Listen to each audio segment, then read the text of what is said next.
is that there is a difference between the enemies of Islam today and the enemies of Islam at the time of Rasulullah sallallahu alaihi wasallam.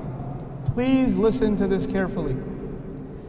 At the time of Rasulullah sallallahu alaihi wasallam, the enemies of Islam were there because the Rasul sallallahu alaihi wasallam was inviting people to be honest.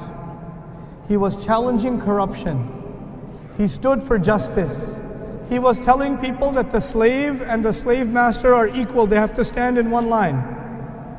He was destroying the system of Quraysh and replacing it with the justice of Islam. They became his enemies because he was talking about the truth.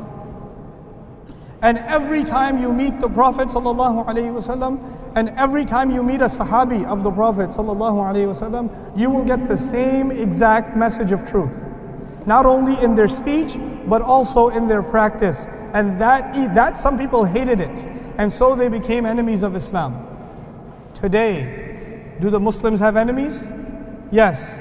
But Muslims have enemies for political reasons, for economic reasons, for social reasons, for business reasons. But they don't have enemies to Islam because we are the champions of justice and we stand tall for the oppressed. They don't know anything about that. We don't do that, and we have enemies but for different reasons. You understand?